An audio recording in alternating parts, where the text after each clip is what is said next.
I have never felt like I might throw up from sheer horror watching a film in the theater. Until now. Good evening, everyone. My name is Celeste Cabra. Welcome back to the channel. If you are a fan of in-depth analysis on art house and horror films, then you are absolutely in the right place. So please click the subscribe button, please click the like button on the video, and leave me lovely comments to read. I guess before we really get started, I wanted to offer a couple disclaimers. The first of which being that there's going to be tons of spoiler talk in this. I can't really analyze the film in its entirety or do that justice without spoiling it, so we're going to be doing a lot of that today. And so if you care about spoilers, please do me a favor. Go ahead and add this video to your watch later playlist. Go watch this film and come back and join me. The video will still be here, so there's no worries really. The next disclaimer is that this is just my analysis. The things that I took out of this film might be and probably are different from what you took out of it, but that doesn't mean that your or my interpretation are any less valid, especially with a film as strange and experimental and esoteric as this one. There's definitely room for multiple interpretations. And so, yeah, just keep that in mind. If you disagree with my analysis or you have criticisms of it, or if you want to expand upon it, again, please leave me comments. Let's have a robust discussion in the comment section. Okay, with that all out of the way, let's go ahead and start with a relatively quick plot synopsis. SKINAMARINK opens with a father in a house explaining that his son Kevin has injured himself in a sleepwalking accident. We then follow he and his sister Kaylee's perspective as they attempt to fall asleep downstairs with cartoons on the TV. When they wake up, they notice that the house is not quite right. Doors and hallways appear and disappear. Things end up on the ceiling and then back on the ground, and the toilet even disappears. At one point, Kaylee goes upstairs, sees her parents on opposite sides of the bed, and watches them disappear. A mysterious voice begins speaking to the children. It calls to Kaylee, and she returns without a mouth or eyes. It is revealed that this was punishment for asking for her parents. The voice then demands that Kevin stab himself in the eye, which we assume he does. He attempts to call 911 for help, but the phone turns into a haunted chatter telephone. The voice claims responsibility for this and also claims that it can do anything it wants to and that it wants to play. More horrifying and mysterious things happen to Kevin throughout the rest of the film, culminating in blood splattering on and off the ceiling as he calls for his mother. Eventually a face, presumably belonging to the voice, appears and tells Kevin to go to sleep. He asks for the face name and is met with silence until the end screen appears.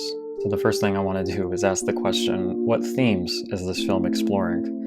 The first and the primary theme that I think is being explored, like the core idea at the heart of this, is giving a visual representation of and exploring just the sheer terror of being a child this young. I believe the children are about 4 and 5-ish in the film, and so I really feel like this film is exploring just how scary it is to be a person at that age. If you think about it, like when you're that age, everything is new and scary and nothing is contextual.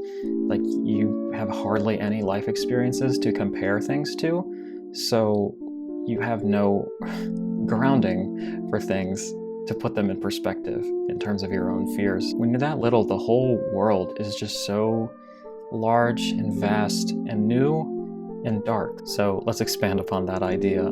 I think that in particular, the fear that children have of being alone and being abandoned is richly explored here. You know, especially at 4 or 5, that's really at that age where your parents are your whole life. They're like the most important people to you. They're like really the only people that matter to you to a certain extent. They're your guardians and your protectors.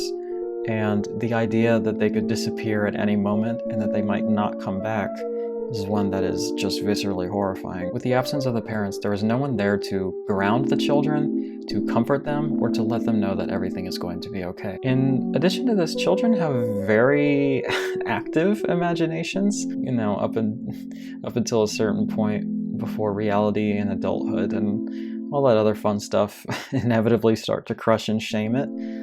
But there's that kind of golden age where this can create just really wonderful and imaginative playtime and creativity, but it can also inspire sheer terror for things that aren't there, especially at nighttime. Every sound in the night is a mystery, and a child's imagination insists on the worst possible interpretation. Similarly, being so small and having such fresh eyes, shapes and light in the dark suddenly become any number of grotesque and dangerous entities. I've seen a lot of theories as to what is happening in the film and what we are supposed to interpret as the perspective and as the reality in regards to what's going on. But to me, the entire film, as I interpret it, is just a horrifying waking nightmare from the perspective of the children. Now, there's another angle of interpretation that I think certainly has plenty of evidence backing it up. This one is certainly a lot darker, but I do not think that it's a stretch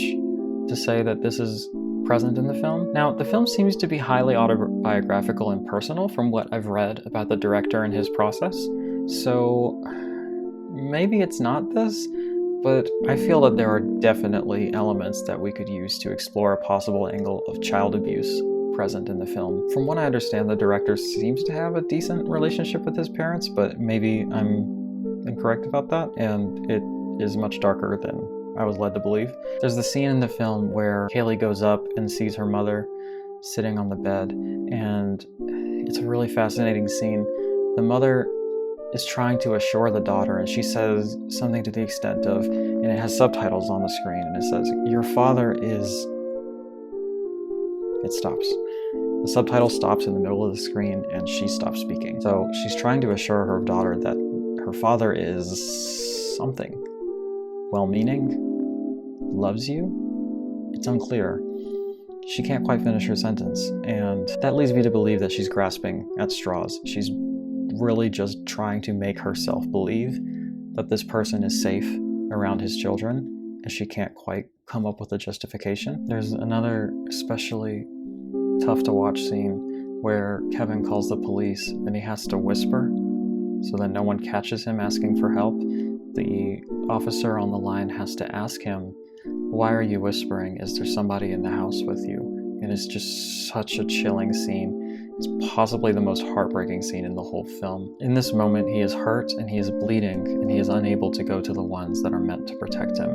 His parents are gone, and they are possibly the source of the abuse itself. In addition, the film opens with Kevin falling down the stairs and injuring himself. The father talks about how it was an accident, it's a sleepwalking incident, this and that he's fine. There's nothing to worry about, you know? But I don't think it's a stretch to think that it's very possible that he hurt his son on purpose, and it just escalated past what he meant to do. Perhaps he shoved his child and didn't mean to shove him down the stairs, but that's what ended up happening. He ends up justifying this as an accident, both to himself and to others, so that there are no suspicions that arise. So next I want to talk about the actual craft of the filmmaking here.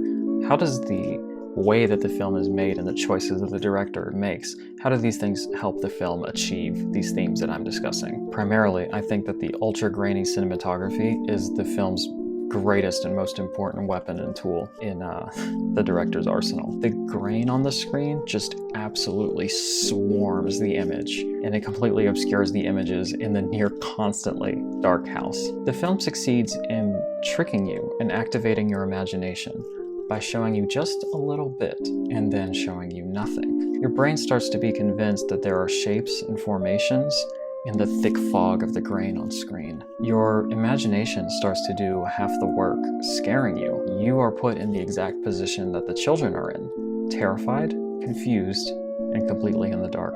Next, I want to talk about the sound design, which I think is just excellent. So much of this film is just dead silent. Only the sound of occasional cartoons on the TV and of a child's ragged and petrified breaths grace the speakers before the inevitable screeching jump scare assaults the viewer's ears, potentially causing heart attacks. Now, speaking of the jump scares, they are maybe my one critique of the film. In the theater that I saw it, the jump scares were so fucking loud that it actually hurt my ears. Like, it was a piercing, painful noise. At first, thinking about it, walking out of the theater and as I was watching the film, I thought to myself that, well, of course this is effective, that you blasted a screeching sound in my ear, but it also felt just cheap. Now, I wonder how much of this is inherent to the actual sound design of the film, and how much of this was just the theaters doing. It's very possible that an employee just turned it up too loud. And theaters usually are way too loud for me. And the problem was just exacerbated by whoever happened to adjust the settings and saw just how fucking quiet it is for 99% of the time. Just didn't get to a really loud part and unintentionally permanently damaged my hearing. I will know for sure on a rewatch at home what I think of these jump scares, but on the first watch, they just effectively scared the shit out of me so bad that my senses just kind of ceased working for a bit, and I really wasn't sure what the source of the actual sound was in the film. It could have been the children screaming, which I think would make perfect sense, contextually speaking, but it also could just be Foley work added in post, in which case I do feel that it is kind of cheap, and the film doesn't need such loud pop scares to achieve its visceral horror. Like, the silent parts do that well enough on their own. However, thinking about it further, the jump scares actually strangely become a source of relief and highlight just how horrifying the feeling of the film is leading up to them.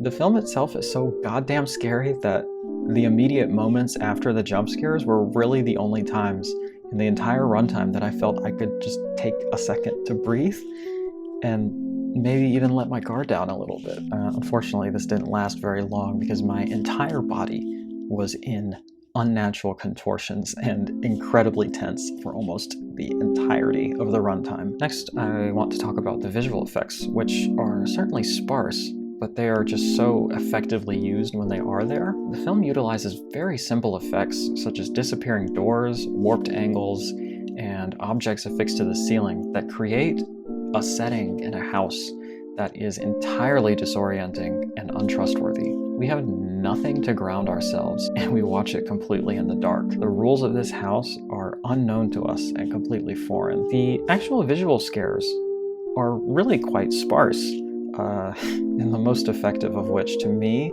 was the, I guess, jump scare revealing Kaylee's like mouthless and eyeless face. That scene, like, it really fucked me up. It's hard to describe the physical reaction I had to seeing that on screen. I had just,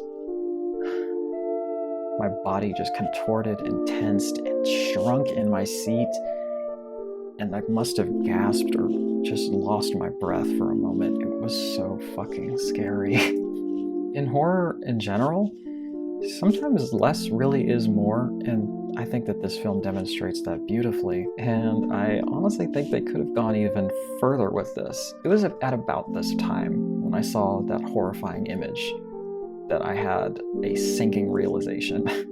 The atmosphere was so perfectly created, and I was so deeply terrified that I was just emotional putty in the film's hands.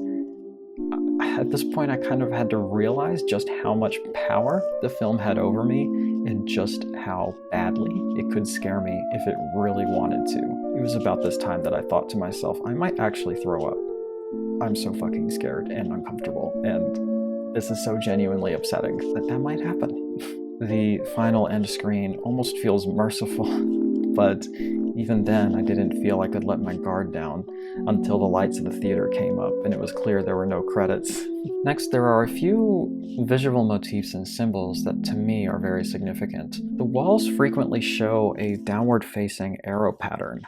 I'll try to find a picture of it if I can. In one scene, we see this on the wall, and it is then juxtaposed with a shot that shows the house from the outside and kind of zooms out, such that the house appears to be very tiny. Now, the shape of the house to me resembles that arrow going right side up in the kind of triangular shape of the roof of the house. Therefore, that makes the wall pattern a visual metaphor of how everything that the kids are experiencing is upside down, or perhaps flipped on its head, or not in its correct place. There's another scene that shows a kind of plethora of toys falling down to the bottom of the hallway in what appears to be like a funnel-like shape. They're all kind of congesting at the bottom of this structure. The words 572 days then appear on text on the screen. To me, this kind of signifies the children's perception of time in this space and of just how long this nightmare has lasted. The toys are just funneling downwards like sand in an hourglass, and we are told that the time they have perceived elapsing is almost 2 years, or at least that's how I interpreted it.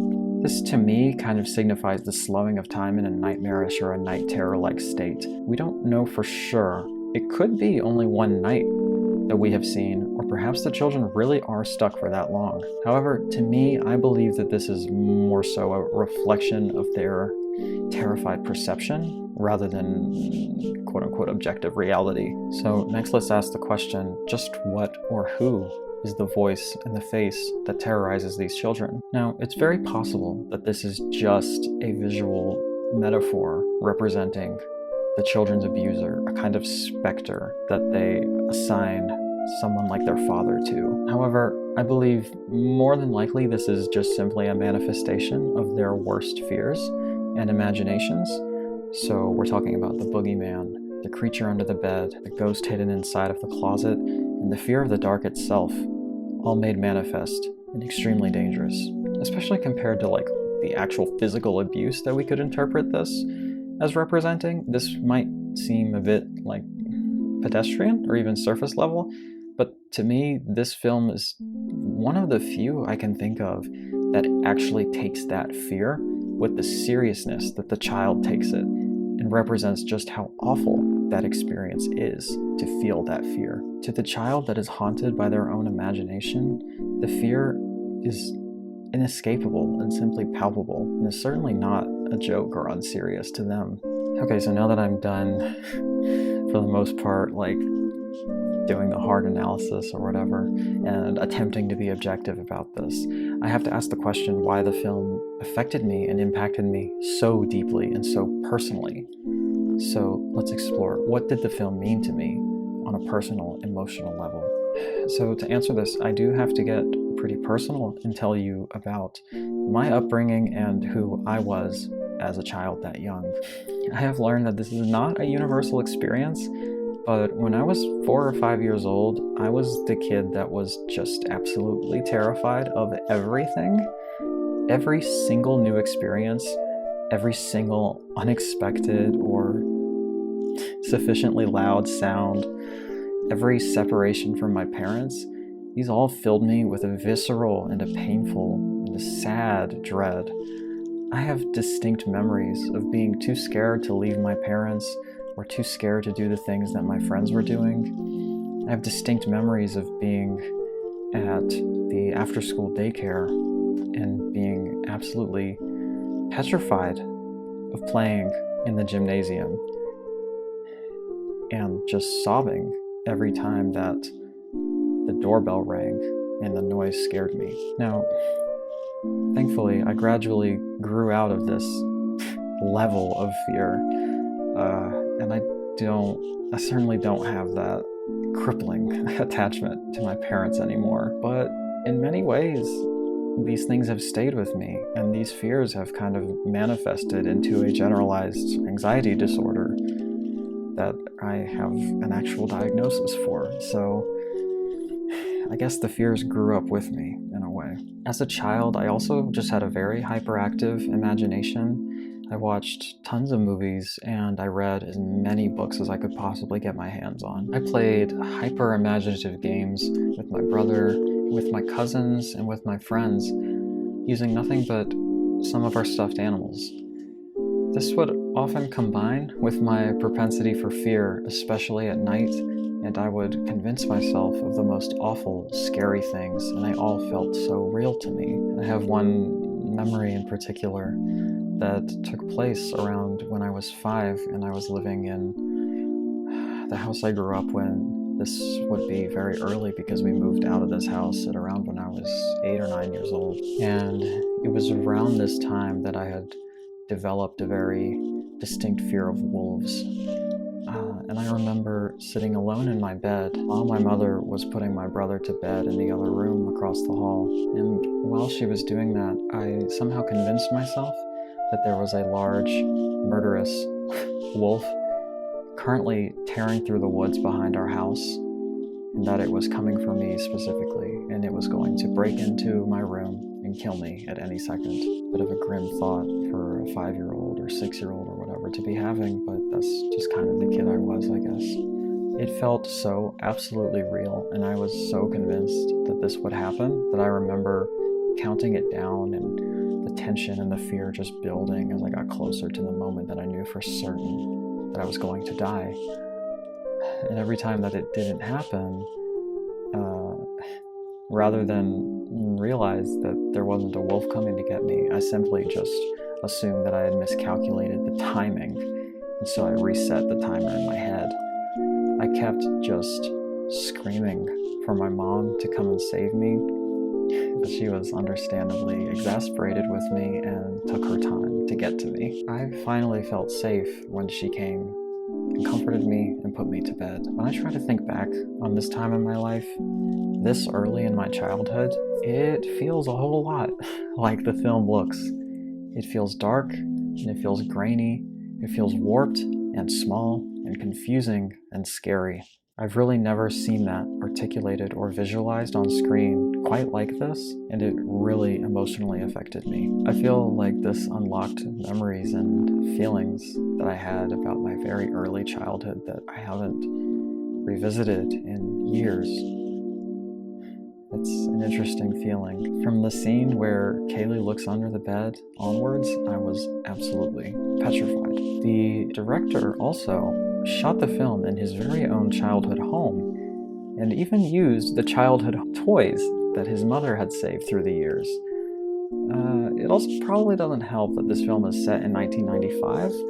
I'm assuming that this is autobiographical and he was 5 years old, born in 1990. That would make him a decent amount older than me, but I yet still have a lot of the same experiences because I guess it's the same general decade. You know, I watch the same cartoons on the same type of boxy square TV, and I grew up in a house that looks and feels eerily similar to the one in the film. So I saw the film yesterday, and after having a chance to sleep on it and think about it all day, write the script, etc., I think that this is the scariest film I have ever seen in my life, surpassing even the previous title holder, which was Lake Mungo. I have never been that afraid in a theater in my life, and I have never seen a film achieve what this one does. Also, let's just throw this out there. The fact that this was created for $15,000 proves to me beyond a shadow of a doubt that passion and craft are everything when it comes to making powerful and impactful art.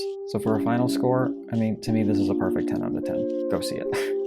If you can see it in a theater, please make efforts to do so. I don't think that Shudder's compression will do the audio or the visuals their proper justice, and I really hope that it gets a proper Blu-ray release so that we can preserve those visuals. But at the same time, like, please don't feel bad if watching this on Shudder when it hits there in February is your best option. The film deserves your support regardless, and you will still have a good experience with the film, and it's an experience you deserve if you think that it's something that you are in a place to handle emotionally. Okay, a bit of a longer and more personal video, but this film just really struck a chord with me and really gave me an experience that was powerful and unique, and so I wanted to take the time to really get into that and advocate for it. That's the end of the review. Thank you so much if you made it to the end of this video. Again, please consider subscribing. Let me know what you think in the comments, and like the video so others can find it. That would be pretty chill. In a few seconds, there's going to be a screen popping up that will take you to a playlist of all my other film analysis videos and a link to subscribe to the channel. In the description, there are links for my Letterboxd, Instagram, and Rate Your Music accounts, should you like to be a little bit more intimate with me. And until then, I will see you in the next video. Hail Satan. Bye.